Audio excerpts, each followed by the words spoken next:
নয়াপল্টনে বিএনপি নেতাকর্মীদের দল। আওয়ামী লীগ সরকারের পতনের 2 দিনের মধ্যে এই সমাবেশে নেতাকর্মীদের উচ্ছ্বাস ছিল চোখে পড়ার মতো। বুধবার দুপুর 2:30টার দিকে আনুষ্ঠানিকভাবে শুরু হয় সমাবেশ। শুরুতে গত 17 বছরের সরকার বিরোধী আন্দোলন এবং কোটা সংস্কার আন্দোলনে নিহতদের রুহের মাগফিরাত কামনায় দোয়া করা হয়। দাঁড়িয়ে নিরাপত্তা পালন করা হয় 1 মিনিট। বিএনপির কেন্দ্রীয় কার্যালয়ের সামনে বহু সমাবেশ অনুষ্ঠিত হয়েছে বিভিন্ন দাবিতে, বিভিন্ন প্রতিবাদে, কিন্তু আজ তারা পালন করছেন বিজয়ের মহাসমাবেশ। এই ধরনের বক্তব্য তারা দিচ্ছেন।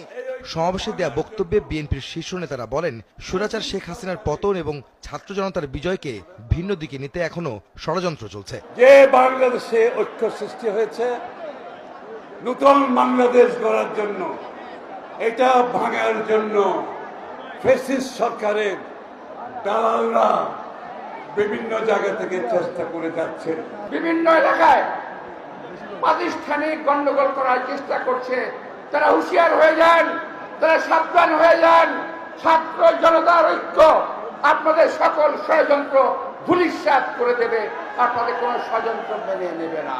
এ সময় বিএনপি মহাসচিব বলেন, যারা ভাঙচুর লুটপাট করছে তারা শেখ হাসিনার দোসর, তারা বিজয় ছিনিয়ে নিতে চায়। এই বিষয়ে নেতাকর্মীদের সতর্ক থাকার আহ্বান জানান মির্জা ফখরুল। এই বিজয় আপনাদের সকলের, এই বিজয় ছাত্রদের, এই বিজয় আপনাদের।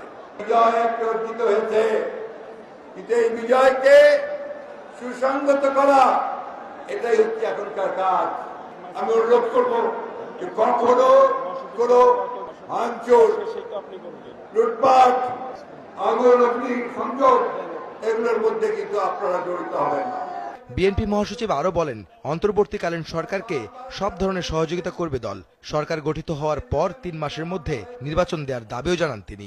আমি রাষ্ট্রপতির কাছে আহ্বান জানাবো, কোন বিলম্ব না করে ইন্টারিম গভর্নমেন্ট যেটা সকলের দাবি, অন্তর্বর্তীকালীন সরকার, সেই সরকার গঠন করুন, কোন বিলম্ব না করে।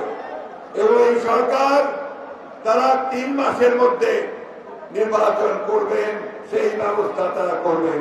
তো এর জন্য পূর্ণ সহযোগিতা আমরা তাকে দেবে, জনগণ তাকে দেবে। বন্ধুগণ, বিএনপি ক্ষমতায় গেলে দেশের মানুষের গণতান্ত্রিক, রাজনৈতিক ও সাংবিধানিক সহ সব অধিকার ফিরিয়ে দেওয়ারও প্রতিশ্রুতি দেন বিএনপি নেতারা।